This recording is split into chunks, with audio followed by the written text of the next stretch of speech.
ये दूसरा चैप्टर है सर। ये दूसरा चैप्टर है, हाँ ना जी।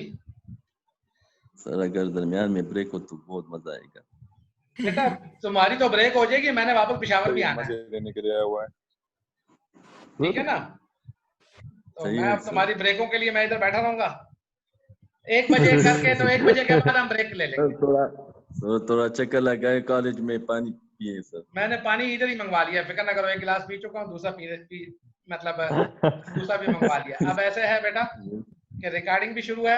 चलें जी, बिस्मिल्लाहिर्रहमानिर्रहीम, शुरू करते हैं जी।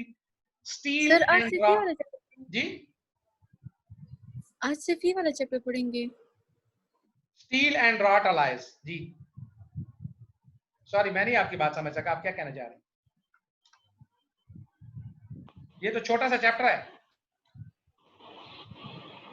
अच्छा जी, नाउ स्टील, स्टील से भी पहले इंट्रोडक्शन हम थोड़ी सी देते हैं।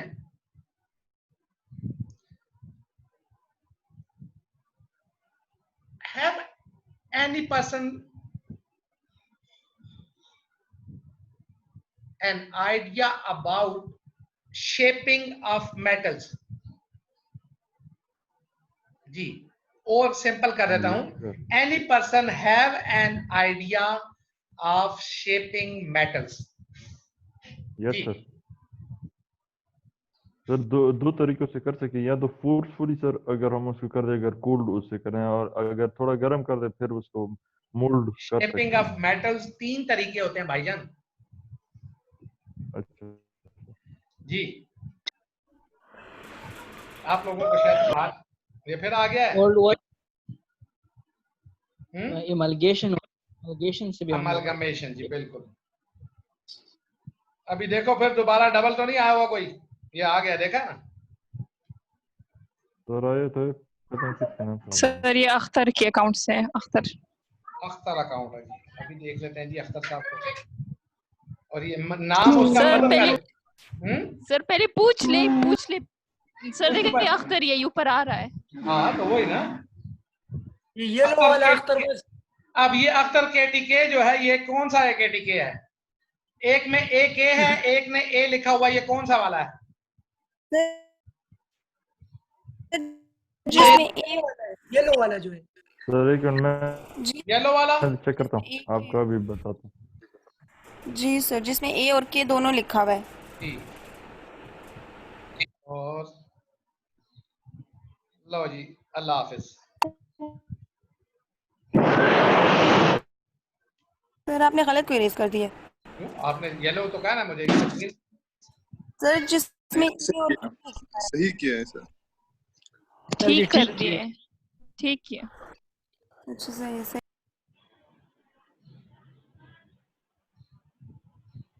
अच्छा ठीक है। और ये अख्तर साहब कौन है हमारे? जरा बोले तो सही ना आपके। नहीं अभी नहीं बोल रही है। यस मैं सर। हाँ, कौन से हैं? मौलाना साहब हैं? Yes sir. चलो अच्छी बात है जी। अब हमने क्या करना था इधर से जी, उसको मजहर बहुत अच्छा लग रहा था है? सर पता नहीं नजर। अच्छा जी, 3 वो थे हमारे पास। एक हम कास्टिंग कर लेते हैं, दूसरे में कोल्ड वर्किंग कर लेते हैं, तीसरे में हम क्या करते हैं, अमलगमेशन कर लेते हैं। हैमरिंग हथौड़े के साथ भी बात लोगों को सीधा किया जाता है, ठीक है ना जी। तो हैमरिंग, ड्राइंग और bending at room temperature. Hammer के साथ अगर हम किसी चीज को या ड्रा या बेंड करने के साथ अगर हम करते हैं तो क्या होता है उसमें, वो हमें कोल्ड वर्किंग के थ्रू हम करते हैं उसको, ठीक है।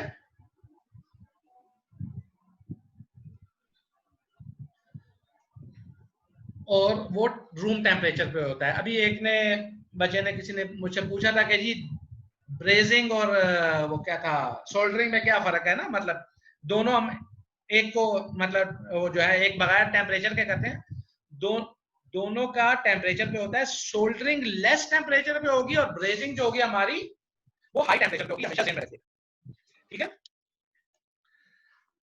अच्छा जी, तो cold working below recrystallisation temperature होती है अमूमन क्या, लाजमी तौर पे। और जब हम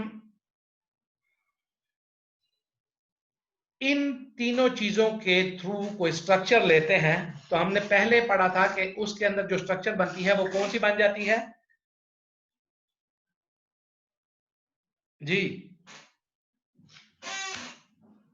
कौन सी स्ट्रक्चर हमारे पास हासिल होती है, फाइब्रस स्ट्रक्चर। और इसके अलावा उस फाइब्रस स्ट्रक्चर को हम जो अलग से एक नाम देते हैं वो रॉड स्ट्रक्चर भी कहते हैं। कौन सी, rod structure, rod WROUGHT, okay rod, rod, ठीक है। अच्छा सर रिपीट कर दे कैसा स्ट्रक्चर? बेटा, जो हमने ग्रेन ग्रोथ वाली कोई स्ट्रक्चर थी, तो जब हमने कहा था कि हम उसको ड्रा करते हैं या कोल्ड वर्क करते हैं, तो उसकी जो स्ट्रक्चर है वो हमारी क्या बन जाती है, फाइब्रस। नहीं बेटा वो हमारी स्ट्रक्चर बन है कौन सी, फाइब्रस। ग्रेन स्ट्रक्चर जो होती है वो फाइब्रस हो जाती है, ओके सर। ठीक है जी। और अगर हमने किसी चीज को कंटिन्यूअसली मुकम्मल तौर पे ड्रा कर दिया या मतलब हैमर कर दिया सारी उस टोटल चीज को, तो वहां पे जो स्ट्रक्चर हमारे पास जो आ जाती है उसको हम फिर रॉड स्ट्रक्चर कहेंगे। जो हमारी कौन सी स्ट्रक्चर है पहले अभी हमने बताई है, फाइब्रस। हाँ, फाइब्रस। तो हम दूसरे तौर पे रॉड स्ट्रक्चर भी कह सकते हैं, ठीक है जी। अच्छा जी,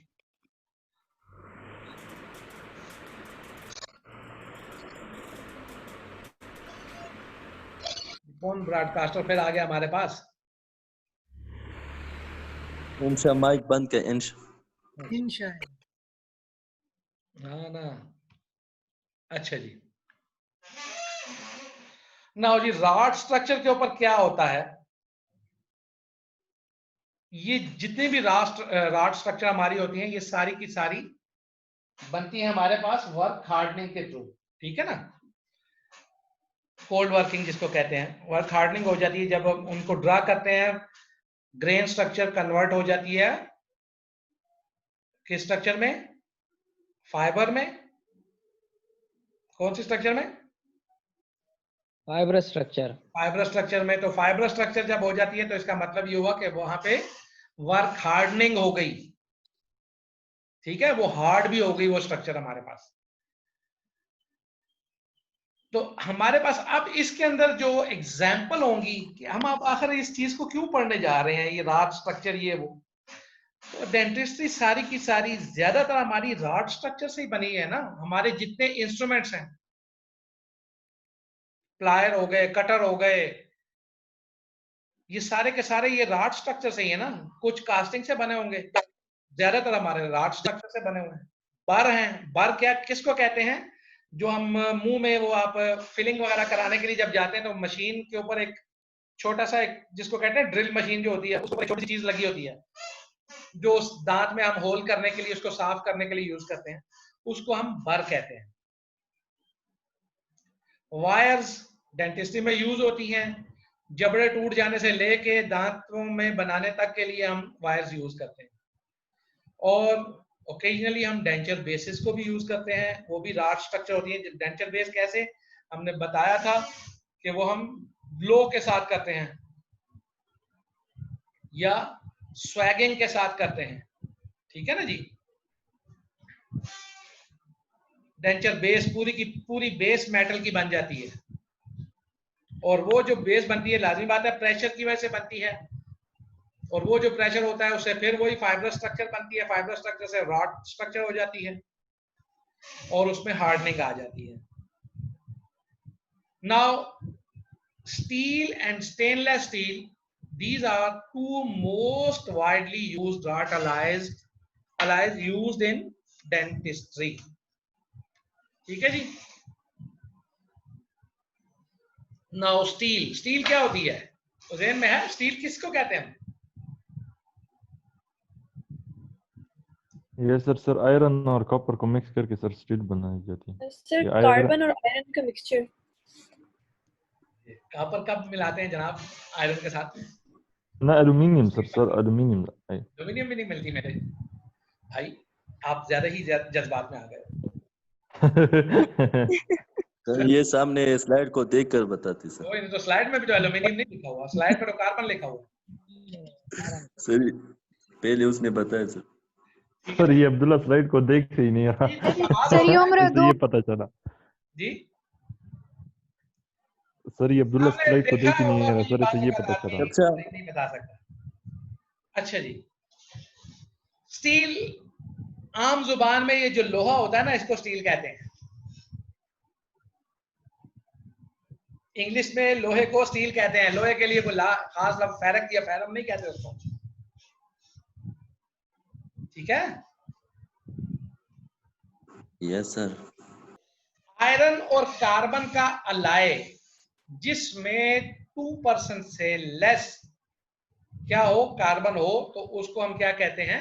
स्टील कहते हैं। अगर हम कार्बन इससे ज्यादा डालनी शुरू कर दें तो उसमें क्या होगा? ब्रिटल हो जाएगा। कार्बन की हमने ये पहले ही भी पढ़ी है, क्वालिटी या प्रॉपर्टी कह लें कि वो ब्रिटलनेस प्रोड्यूस करती है, ठीक है? और जब ब्रिटलनेस उसके अंदर ज्यादा हो जाएगी किसी चीज में, तो फिर हम उस पर कोल्ड वर्किंग नहीं कर सकते, ठीक है?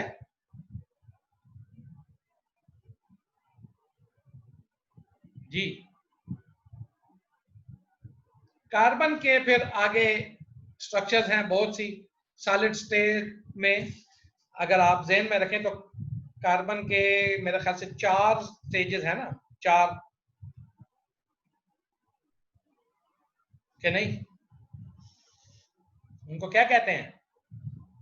4 टाइप्स है ना कार्बन की। ग्रेफाइट और पक्की बाल्स और पता क्या बॉल है, यस और आखिर में diamond. Yes sir, diamond graphite. जी चलो अच्छी बात है जी, आप लोग इतने सियाणे हो। सियाणे कहा जा सकता है ना आप लोगों को, क्या आप लोगों को इतना कुछ पता है? यस सर, ये अफरासी आपने सेकंड ईयर में पढ़ा है सर। अच्छा शुक्र है।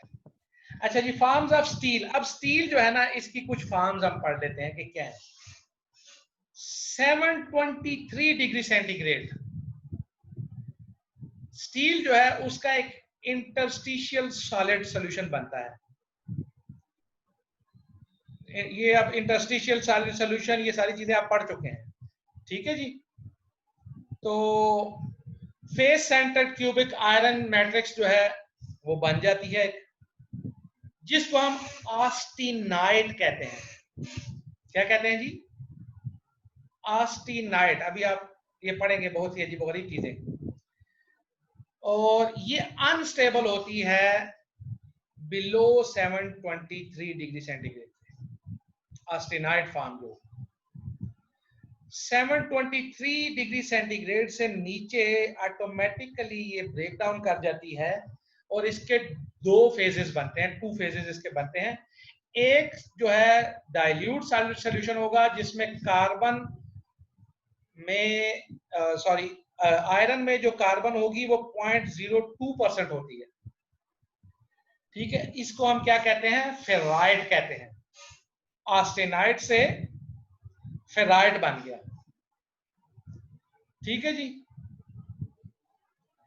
और दूसरे नंबर पे क्या हुआ? Fe3C। ये एक और फॉर्म इसकी होती है, उसको हम सीमेंटाइट कहते हैं। अब जो मिक्सचर है जिसमें फेराइट और सीमेंटाइट ये दोनों पाए जाते हैं, इसको हम परलाइट कहते हैं। है मजे की चीज नहीं? Yes sir. ठीक है जी, आसान सी बात है, कोई मुश्किल नहीं है। 723 डिग्री सेंटीग्रेड पे सॉलिड सॉल्यूशन जो कार्बन का होगा उसको हम क्या कहेंगे? ऑस्टेनाइट कहेंगे। ऑस्टेनाइट वो स्टेबल होता है। ऑस्टेनाइट से नीचे जो ही 723 पे आएगा फिराइट और सीमेंटाइट हो जाएगा। फिराइट और सीमेंटाइट दोनों को इकट्ठे को हम क्या कहेंगे? परलाइट कहेंगे। परलाइट। ठीक है जी। नेक्स्ट, ये अगर हम उसकी फेज डायग्राम देखें तो कौन सा डिग्री सेंटीग्रेड था हमारा? 7 सर 725 23 यार उधर ही 723 है सर। अच्छा 723 डिग्री सेंटीग्रेड पे ये देखो, और ये फिर एक्स आ रहा है। इसका मतलब ये हुआ कि यहाँ पे ये आकर क्या करेगा? एक्स अमूमन किसको डिनोट कर रहा होता है हमारा? क्या हम पीछे पढ़ के आए हैं? अननोन को। अननोन हैं? इस अननोन को डिनोट करता है। नहीं, एक्स अननोन को तो करता है, लेकिन हम अपने उसमें जो पढ़ते रहे हैं ऑस्टेनाइट। एक हमारे पास एक ऐसा पॉइंट आता था जिसमें सारे का सारा या नीचे लिक्विड नीचे यूटैक्टिक हो जाएगा यहाँ पे। ठीक है जी। तो ये इससे ऊपर सारे का सारा ऑस्टेनाइट, इसके नीचे जब आएगा तो फिराइट और सीमेंटाइट, और उसको हम क्या कहेंगे? परलाइट। अब आ गया जी यूटेक्टिक और यूटेक्टाइड। ठीक है जी।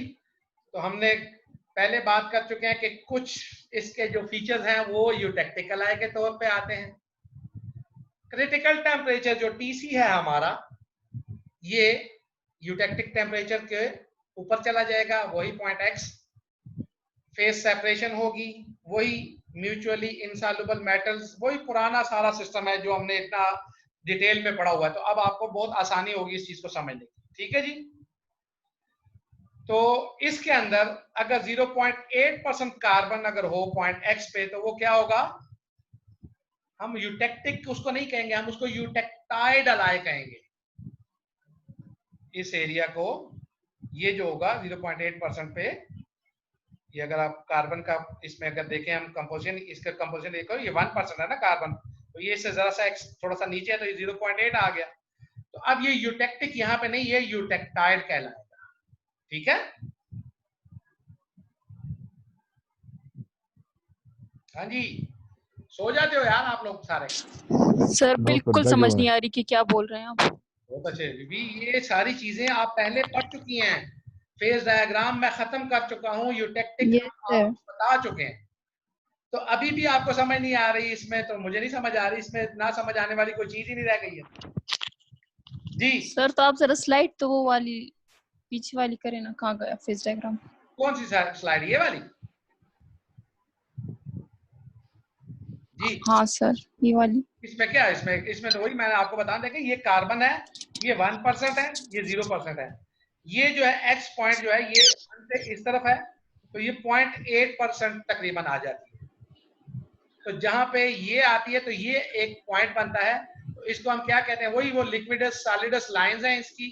ठीक है, क्योंकि एक में कार्बन है, एक में स्टील है हमारे पास, तो ऑस्टेनाइट हुआ, फेराइट, सीमेंटाइट बना, और ये 0.8 के ऊपर ये जो चीज है, इसको अब हम यहाँ पे यूटेक्टिक पॉइंट नहीं कहेंगे, यूटेक्टाइड हम कहेंगे।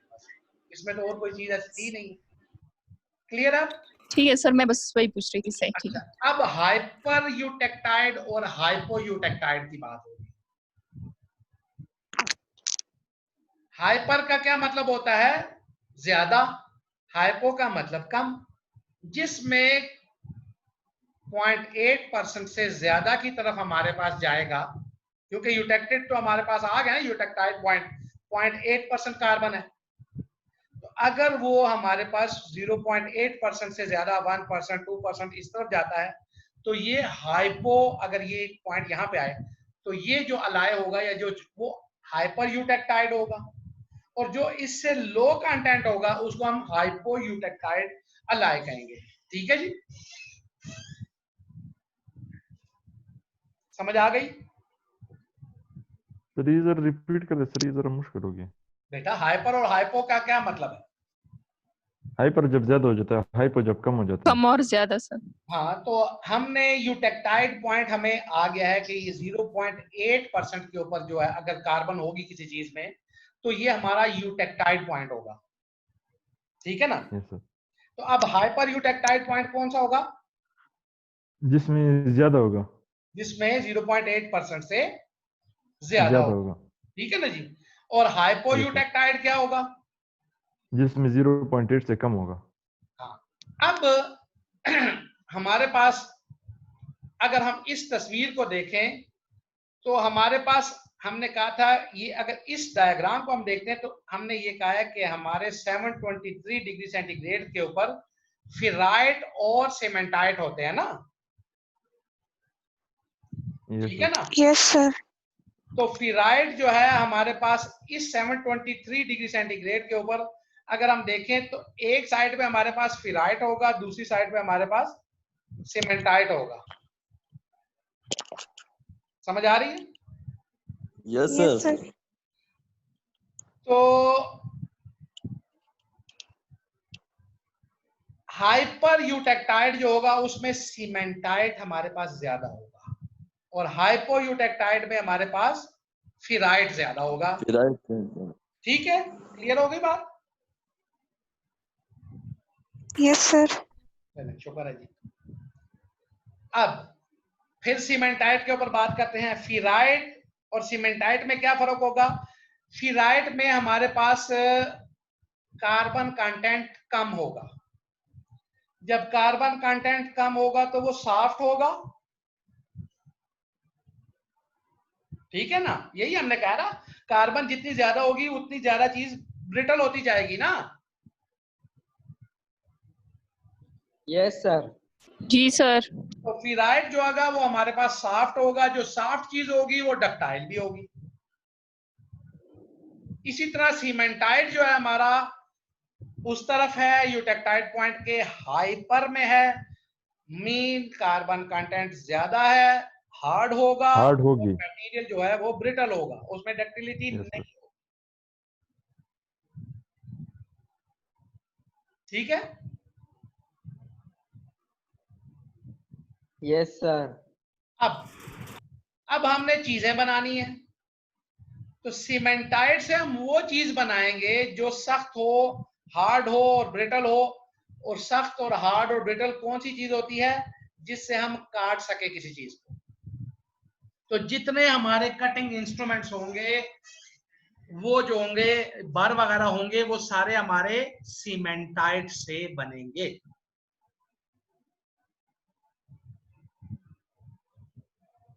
ठीक है। सख्त है ना सर जी।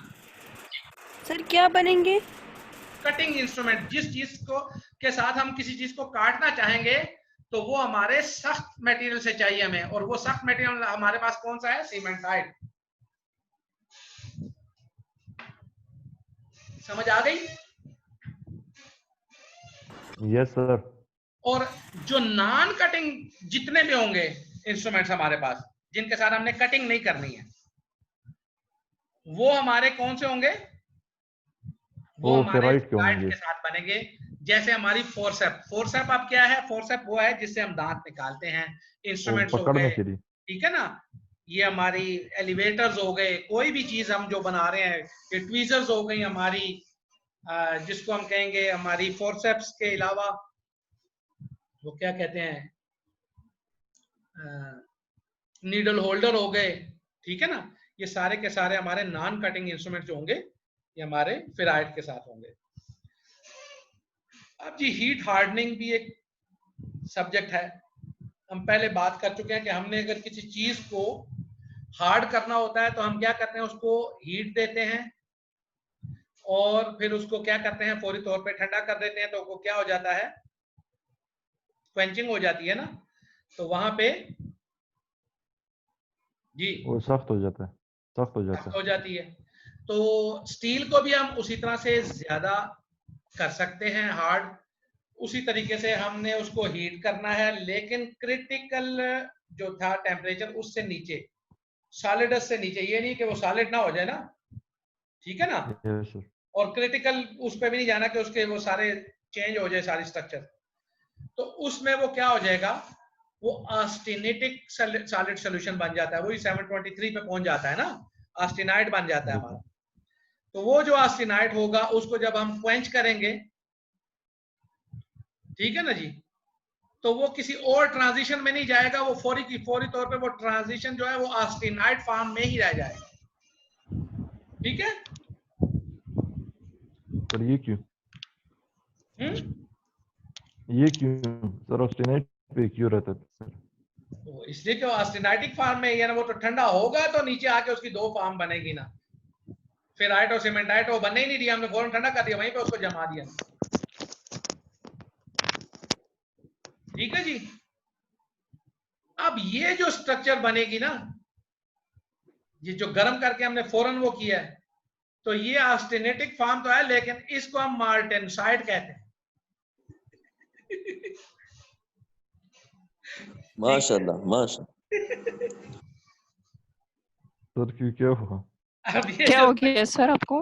जी सर हंस रहे हैं। सर बहुत अजीब नाम है, मार्टिनसाइट और स्टील। हाँ ना बेटा, ये अब ये स्टील है, आप लोगों ने स्टील पढ़नी है। पहले मैंने आपको गोल्ड बना के मैंने कहा शायद आप सुनहरे बन जाए, तो वो नहीं बन सके तो चलो लोहार बना देते हैं आपको। सर डेंटिस्ट्री में आपको सब कुछ सीखना पड़ेगा। यस तो वो सर, जो है वो मार्टेनसाइट बन गई। ठीक है जी। कारीगरी भी करेंगे सर। हाँ। अब ये मार्टेनसाइट क्या है?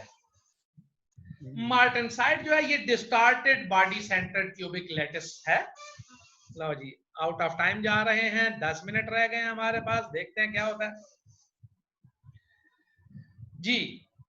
डिस्टार्टेड बॉडी सेंटर्ड क्यूबिक लैटिस है हमारी, टू ब्रिटल होती है फॉर मोस्ट एप्लीकेशंस, क्योंकि हार्ड हो गई ना तो ब्रिटल बहुत ज्यादा रहेगी। हाँ, इसको अब अगर हम इसकी ब्रिटलनेस को हम रिड्यूस करना चाहते हैं तो फिर हम इसकी टेम्परिंग करेंगे, इसको लो हीट ट्रीटमेंट देंगे। तो लो हीट ट्रीटमेंट पे जब हम इसको लाएंगे तो फिर हम 200 से 400 डिग्री सेंटीग्रेड पे हम उसको रखेंगे। तो जब ये 200 से 400 डिग्री सेंटीग्रेड पे हमारा मार्टेनसाइट आएगा तो ये पार्टली इन्वर्ट या पार्शियली कन्वर्ट हो जाएगा फेराइट और सीमेंटाइट में दोबारा। ऑस्टेनाइट से शुरू हुए, परलाइट पे आए, परलाइट से फिर हम कहां चले गए? मार्टेनसाइट पे चले गए। मार्टेनसाइट से फिर वही फेराइट और सीमेंटाइट, मतलब फिर परलाइट पे आ गए। ठीक है जी। ये जो कन्वर्शन है ये सारी की सारी ये टेम्परेचर और टाइम डिपेंडेंट है, और इसके थ्रू हम हार्डनेस और ब्रिटलनेस को कंट्रोल कर सकते हैं स्टेनलेस स्टील की। ये स्ट्रक्चर आपको ज्यादा बेहतर आसानी से वो दे देगी। 723 डिग्री सेंटीग्रेड पे हमारे पास क्या है जी? ऑस्टेनाइट है, ये यहाँ पे। ठीक है, समझ आई? Yes sir. ऑस्टेनाइट को हमने फौरी तौर पे, मतलब थोड़ा सा नीचे आया ऑस्टेनाइट से टेम्परेचर को ला के और क्वेंच किया। जो ही हमने उसको क्वेंच किया तो क्या हो गया? हमारे पास मार्टेनसाइट बन गया। ठीक है जी, समझ आ गई? Yes sir, yes sir. अब मार्टेनसाइट को हमने टेम्परिंग की 200 से 400 डिग्री सेंटीग्रेड पे, तो ये हमारे पास परलाइट बन गया। ये क्या है? फेराइट और सीमेंटाइट दोनों मिलके क्या बनाते हैं? परलाइट। ठीक है सर, आपने तो वो पिछली स्लाइड में बोला था ना कि ऑस्टेनाइट के बाद परलाइट बनेगा, फिर ये बनेगा मार्टेनसाइट, और फिर उसके बाद दोबारा परलाइट बनेगा। तो सर यहाँ पर तो नहीं है। मैंने कब कहा कि परलाइट दोबारा बनेगा? सर आप पीछे करें स्लाइड। ठीक है, यहाँ जी। और कौन सर हाँ सर पीछे, सर यहाँ पर ये देखिए, undergo transition from the, sir यही वाली slide, undergo transition from the austenitic to the pearlite structure. क्या लिखा हुआ? लिखा हुआ है क्वेंच करना है ऑस्टेनाइट को, तो वो परलाइट स्ट्रक्चर बनेगा ना। परलाइट स्ट्रक्चर क्या है? फेराइट और सीमेंटाइट। तो क्या लिखा क्या हुआ है? ये भी तो देखे ना। सर मुझे समझ नहीं आ रही आप क्या आपको बोल समझ रहे हैं। नहीं आ रही है। हमने ये किया है कि ऑस्टेनाइट को हमने एक सॉलिड सॉल्यूशन था और हमने क्वेंच किया है, तो ट्रांजिशन में जाने के लिए उसके पास इनसफिशिएंट टाइम था। ऑस्टेनाइट से परलाइट स्ट्रक्चर में जाने के लिए उसके पास टाइम नहीं था, तो उसकी बजाय वहां पे मार्टेनसाइट बन गई, एक नई स्ट्रक्चर बन गई। हम तो ये कह रहे हैं। अच्छा सर सही है, ठीक है। हाँ, आपको आपने कोई नई चीज बना ली अभी। यस सर मुझे समझ आ गई अभी। ठीक है। हाँ, थैंक यू। चले यार, ये थोड़ी सी मुश्किल भी है, मैं इसीलिए बड़ा आराम आराम से आप लोगों को पढ़ाने की कोशिश करता हूँ कि आप लोग शायद कुछ समझ जाएं। बाकी तो सारे हाफिज हैं। अच्छा जी, क्या हुआ जी? ऑस्टेनाइट थी। ऑस्टेनाइट को अगर हमने कहा था कि हम ठंडा करते हैं तो वो परलाइट बनेगा। ऑस्टेनाइट सीधा अगर हम ठंडा करते हैं तो आराम से। अब आराम से नहीं हुआ, हमने इधर क्वेंच कर दिया उसको। ठीक है, जो ही हमने क्वेंच किया है तो ये मार्टेनसाइट बन गया है, परलाइट नहीं बना। फिर हमने मार्टेनसाइट को जिस वक्त हीट दी है, टेम्परिंग की है, तो उस वक्त फिर ये हमारे पास परलाइट बन गया है। इस परलाइट को अगर हम फिर दोबारा हीट देते हैं, 723 डिग्री सेंटीग्रेड पे ले जाते हैं, ये फिर ऑस्टेनाइट हमारे पास बन जाएगा।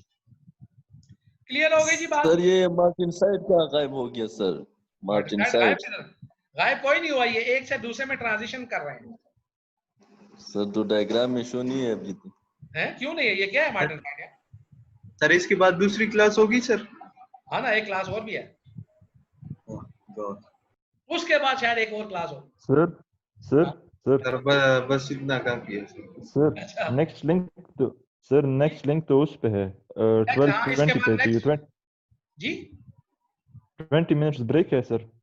सॉरी, 20 मिनट्स ब्रेक है ना इसके बाद? नहीं नहीं बेटा, ब्रेक कोई भी सर नहीं है। ब्रेक ब्रेक ब्रेक दे देना सर वो प्लीज ना। टाइम टेबल में लिखा हुआ है सर, वो 12:20 पे है नेक्स्ट क्लास। टाइम टेबल में लिखा हुआ है। यस सर, मैंने अभी नोटिस किया। हम भी देख लेते हैं यार, हमारे पास भी थोड़ा सा टाइम तो है इधर। सर ये प्लीज नए- ब्रेक दे देना इसके बाद। जी सर ब्रेक दे दे इसके बाद। 12:20। एक मिनट सर, अच्छा मैं चलो ठीक है जी, 12:20 पे हम ब्रेक कर देंगे। और कुछ कहो? 12 पे ब्रेक कर देंगे सर, 12:20 तक। अच्छा जी, 12 पे ब्रेक कर देंगे, बस फिर तो ब्रेक होने हाँ वाली है। हाँ सर प्लीज। Yes sir. तो फिर यहीं पे फिलहाल रुकते हैं ना, क्या ख्याल है? इसी हाँ सर, यस सर, इधर ही रोक दो। परलाइट, Yes, sir, चॉकलाइट और क्या है, मोरलाइट और क्या है, लेफ्ट एंड राइट को ही देखते रहे आप। Yes sir. ठीक है जी। सर आज कॉलेज में आप बड़े खुश नजर आ रहे हैं सर आज। मैं कब आपको गमज़दा नजर आया हूं बेटा? अल्लाह आज सबको हर टाइम खुश आप रखे। भी बड़ा खुश है सर, और आप भी। चलो ये पहले हम इधर रिकॉर्डिंग को तो स्टॉप कर